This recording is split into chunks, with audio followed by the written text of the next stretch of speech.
दोस्तों, इससे पहले अपन ने श्वसन टॉपिक के बारे में श्वसन की क्रियाविधि पढ़ रहे थे, जिसमें अपन ने दो पार्ट देखे थे। एक अंतः श्वसन आंतरिक श्वसन और एक बाह्य श्वसन, इंटरनल और एक्सटर्नल, जिसको सेलुलर नाम भी दिया था। अब जो इंटरनल था, इसके अंदर अपन ने तीन पार्ट देखे थे, जिसमें पहला पार्ट क्या देखा था? ब्रीदिंग। ठीक है। अब देखो, हम ब्रीदिंग कब समझ पाएंगे? तब हमें ये पता हो कि हमारा रेस्पिरेटरी सिस्टम कैसा होता है, कौन कौन से ऑर्गन पाए जाते हैं। इसीलिए उससे पहले अपन ने क्या पढ़ा है? मनुष्य के रेस्पिरेटरी सिस्टम का स्ट्रक्चर यानी श्वसन तंत्र की संरचना पढ़ी है। अब देखो, मेन चीज क्या आती है कि ब्रीदिंग कहा किसको जाता है। देखो, ब्रीदिंग के अंदर दो प्रक्रियाएं होती हैं। एक तो हम गैस को क्या करते हैं? ग्रहण करते हैं, और दूसरा गैस को क्या करते हैं? त्यागते हैं, रिलीज करते हैं। इन दोनों को एक साथ क्या कहा जाता है? ब्रीदिंग कहा जाता है। ठीक है। अब देखो, इन दोनों को हम अलग अलग नाम से जानते हैं। ग्रहण करना एक अलग विधि कहलाएगी और त्यागना गैस को एक अलग नाम दिया गया है। जैसे सबसे पहले देखें अपन अंतः श्वसन या निःश्वसन, जिसका अर्थ क्या है? इंस्पिरेशन। देखो, नाम से ही स्पष्ट है, अंतः का अर्थ क्या है? अंदर। इनका अर्थ भी क्या होगा? अंदर। यानी इसका अर्थ तो क्या हो गया कि गैस को शरीर के अंदर क्या करना? ग्रहण करना। शरीर को गैस के अंदर क्या करना? गैस को क्या करना? ग्रहण करना। ठीक है। नाम से ही स्पष्ट हो जाएगा। तो या मान लो इससे प्रश्न पूछा जाए, सीधा ये पूछ रहे आपसे कि निःश्वसन इंस्पिरेशन का अर्थ क्या होगा, यानी इंस्पिरेशन में कौन सी प्रक्रिया होती है? गैसों का आदान प्रदान होता है, या गैस को त्यागा जाता है, रिलीज किया जाता है, या गैस को ग्रहण किया जाता है। तो ये तो नाम से ही स्पष्ट हो रहा है कि इनका अर्थ क्या है? अंदर, यानी गैस को ग्रहण करना। ठीक है, एक पॉइंट हो गया। दूसरा, इस गैस का आपसे संगठन पूछा जा सकता है, कंपोजिशन पूछा जा सकता है। इस गैस का क्या पूछ सकते हैं? कंपोजिशन। अब कंपोजिशन में आपको ये तो नहीं सभी गैसों की मात्रा पूछी जा सकती है। आपसे क्या पूछा जा सकता है? सर्वाधिक कौन सी गैस होगी? तो देखो, सर्वाधिक आपको बताई थी कौन सी पाई जाएगी? नाइट्रोजन, 78%। क्योंकि वायुमंडल का जो संगठन होगा, जैसे मान लो फिलहाल अपन यहाँ पर श्वसन कर रहे हैं, तो यहाँ पर जो वायुमंडल का, एटमॉस्फेयर का जो कंपोजिशन है, संगठन है, वही तो गैस अपन यहाँ पर ग्रहण करेंगे। जैसे मान लो भाई, किसी स्थान पर अपन धूल मिट्टी की कंडीशन में उपस्थित हैं, जहाँ पर अत्यधिक धूल मिट्टी हो, तो वहां पर उसी गैस को हम क्या करेंगे? ग्रहण करेंगे। जैसे धुएं की स्थिति है, तो उस गैस में धुएं की कणों की मात्रा यानी धूल मिट्टी के कणों की मात्रा हमारे द्वारा ज्यादा ग्रहण की जाएगी। तो वायुमंडल का जो संगठन होगा, वो ही हमारी ग्रहण की गई गैस का क्या होगा? संगठन। तो सबको पता है वायुमंडल के संगठन में नाइट्रोजन कितनी है? 78। ऑक्सीजन कितनी होती है? 21%। ठीक है। Carbon dioxide 0.03%। देखो, अन्य गैसों का श्वसन के दौरान कोई यूज नहीं होता है, इसलिए उनको अपन नहीं लिखेंगे। ठीक है। यहाँ पर नाइट्रोजन को इसलिए लिख दिया है क्योंकि सर्वाधिक मात्रा में पाई जाती है। तो ग्रहण की गई वायुओं में नाइट्रोजन सर्वाधिक होती है। नाइट्रोजन क्या होती है? हाईएस्ट पाई जाती है। दूसरा, ऑक्सीजन सेकंड नंबर पर आती है, थर्ड नंबर पर क्या आती है? CO2। श्वसन में इन दोनों का ही एक्सचेंज होता है, इसलिए इन दोनों को जरूरी याद रखना है। ठीक है। ऑक्सीजन 21% है और CO2 कितनी है? 0.03%। अब देखो, दूसरी कंडीशन क्या आती है? आपको अगर ये पूछ लिया जाए कि जब हम इस गैस को ग्रहण करते हैं तो इंटरकोस्टल पेशी, ठीक है, इंटरकोस्टल मसल्स, ठीक है, यानी इंटरकोस्टल का अर्थ है अंतरा परसुक, ठीक है, पेशी। अब देखिए, अंतरा परसुक पेशी क्या होती है? आपको जब लंग्स का स्ट्रक्चर बताया था, तब बताया था कि लंग्स जो होते हैं, फेफड़े होते हैं, उनके ऊपर कितने जोड़ी पसलियां पाई जाती हैं? 12 जोड़ी पसलियां होती हैं। कितने जोड़ी पसलियां होती हैं? 12 जोड़ी। अब मान लो ये दो पसलियां हो गई, ठीक है, रिब्स हो गई। इन रिब्स में एक्स आकार में, क्रॉस में मसल्स जुड़ी होती हैं।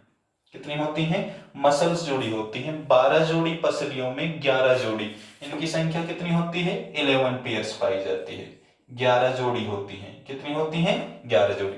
जैसे एग्जांपल के तौर पर देखो, ये दो रिब्स हैं अपनी, मान लो ये दोनों क्या हैं? रिब्स हैं। तो इनमें इस तरह से एक्स रूप में ये मसल्स क्या होती हैं? ज्वाइंट होती हैं। तो पसलियों से जुड़ी हुई हैं, इसलिए इसको क्या कह देते हैं, परसुक पेशी, इंटरकोस्टल पेशी। अब देखो इनमें क्या होता है, खिंचाव होता है, ये सिकुड़ती हैं। जो अंतरापरसुक पेशियां हैं वो क्या होती हैं, सिकुड़ती हैं। तो जो हमारी चेस्ट है, या सीधा हम ये कह सकते हैं जो रिब्स पाई जा रही है, बाहर की ओर या ऊपर की ओर उठती है। तो हमारी जो चेस्ट कैविटी है, यानी सीधा कहें जो पसलियां हैं, वो आकार में क्या होती हैं, फैलती हैं। जब आकार में फैलेंगी तो हमारी वक्षीय गुहा का यानी चेस्ट कैविटी का आयतन क्या हो जाएगा, बढ़ जाएगा। ठीक है, आयतन बढ़ेगा तो गैस की मात्रा क्या की जाएगी, ग्रहण की जाएगी। अब इसमें इन पसलियों की संख्या या पसलियों की क्रियाविधि तो नहीं पूछते हैं, लेकिन एक अंग है जिसके संबंध में पूछ लिया जाता है, वो पूछा जाता है ज्यादातर डायाफ्राम की पोजीशन, डायाफ्राम की स्थिति।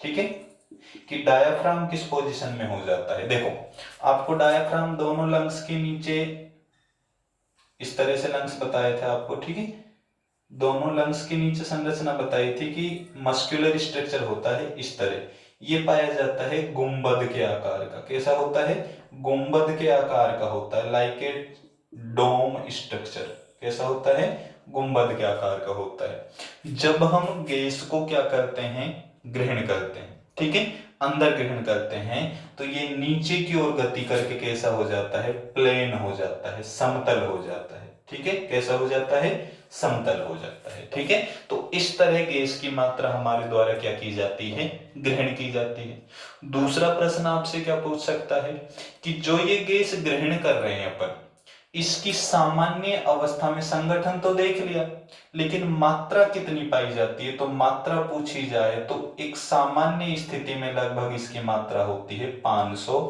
ml। लगभग कितनी पाई जाती है, 500 ml वायु की मात्रा क्या होती है, इसमें पाई जाती है। ठीक है, तो ये तो पहली विधि हो गई गैस को क्या करना, ग्रहण करना, जिसको हम क्या कह रहे हैं, अंतःश्वसन या निःश्वसन यानी इंस्पिरेशन।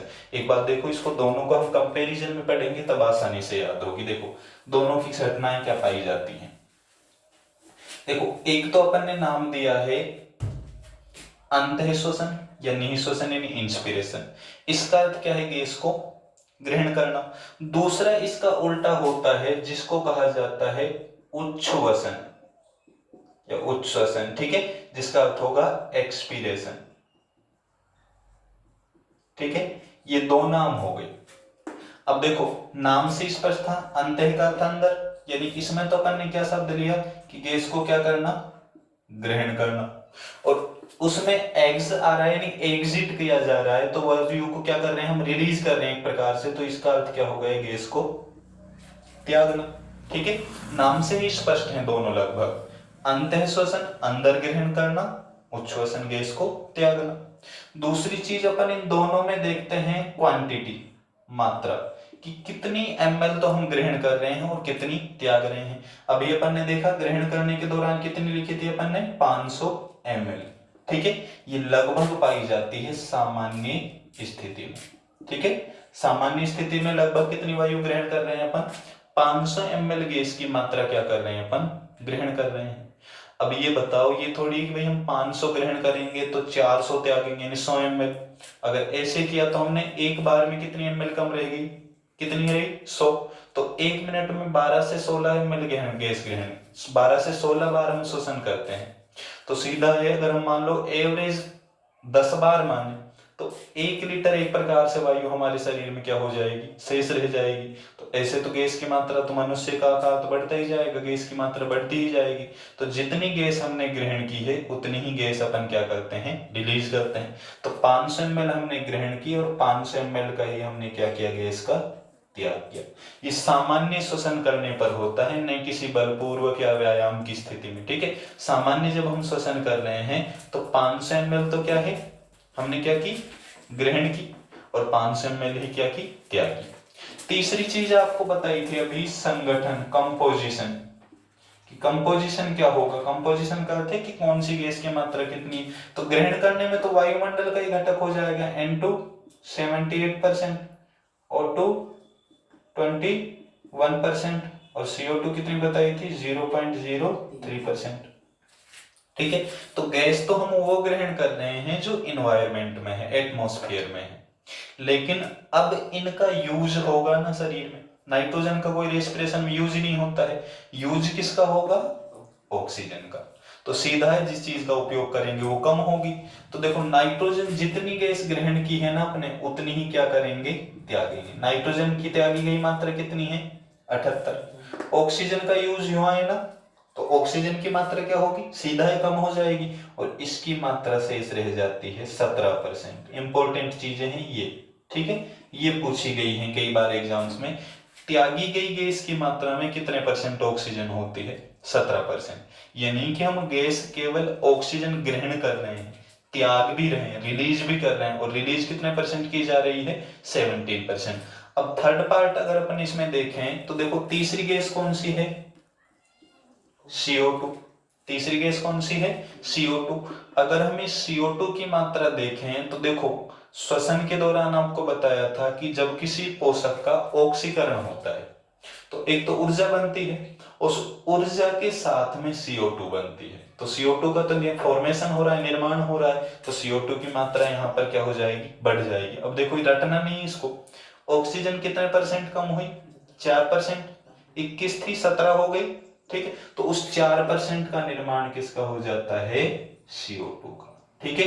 ये SSC में पूछा गया क्वेश्चन है कि जो गैस हम रिलीज करते हैं, या सीधा को कह दे अपन कि एक्सपीरेशन, उच्छ्वसन के दौरान त्यागी गई गैस की मात्रा में कार्बन डाइऑक्साइड यानी CO2 की मात्रा कितने परसेंट पाई जाती है, तो कितनी होती है, 4% होती है, ठीक है। तो पहली चीज तो ग्रहण करना, अंतःश्वसन, त्यागना, उच्छ्वसन। दूसरा मात्रा दोनों में 500 ml, और संगठन थोड़ा क्या हो जाता है, परिवर्तित, ये तो एटमॉस्फेयर का ही हो जाएगा, उसमें ऑक्सीजन कम हुई और CO2 क्या हो गई, बढ़ गई।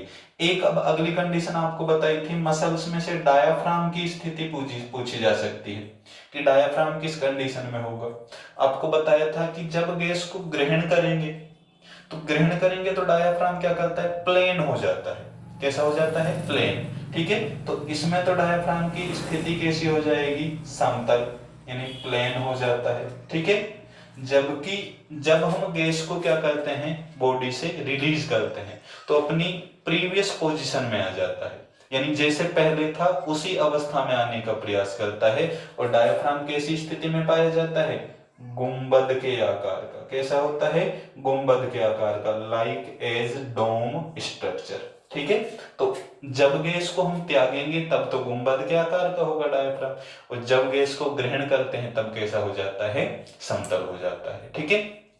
अब एक चीज याद रखना, एक बार अंतःश्वसन इंस्पिरेशन और एक बार उच्छ्वसन एक्सपीरेशन, ठीक है। दोनों को एक बार मुख्य रूप से करने की क्रिया ही एक क्या कहलाएगी, ब्रीदिंग कहलाएगी, ठीक है। तो एक ब्रीदिंग का अर्थ क्या होगा, एक बार गैस को ग्रहण करना और एक बार गैस को छोड़ना। कई बार ये सीधा पूछ लिया जाता है कि मनुष्य में श्वसन दर कितनी होती है, रेस्पिरेशन रेट।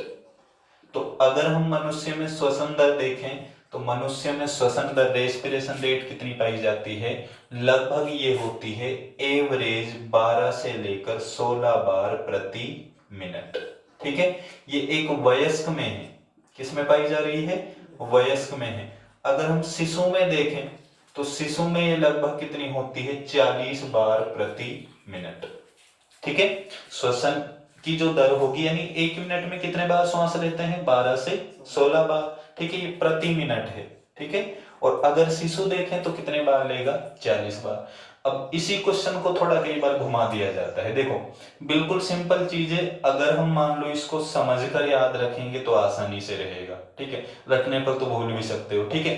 देखो आपसे मैं ये पूछूं कि जो सोते समय श्वसन की दर बढ़ेगी या घटेगी, ठीक है। तो अब तुक्के का प्रयोग करते हैं, वो बढ़ेगी या घटेगी, ठीक, कुछ बोल सकते हैं। लेकिन इसको देखो फैक्ट से याद रखो, आपको स्टार्टिंग में बताया श्वसन क्यों किया जा रहा है, क्योंकि श्वसन से हमें क्या प्राप्त होती है, ऊर्जा। श्वसन से क्या प्राप्त हो रही है, ऊर्जा प्राप्त हो रही। अब ये बताओ ऊर्जा क्यों चाहिए, ऊर्जा क्यों चाहिए हमें, कार्य करने के लिए। ऊर्जा क्यों चाहिए, कार्य करने के लिए।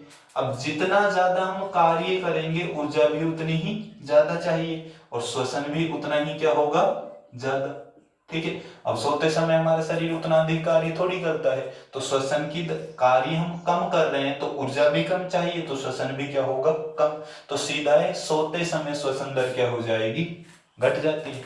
सोते समय श्वसन दर क्या होगी, घटेगी। और व्यायाम की जब स्थिति होगी, तो व्यायाम की स्थिति में हमारे शरीर में श्वसन दर क्या हो जाती है, बढ़ जाती है, क्योंकि उस समय हम कार्य क्या करते हैं,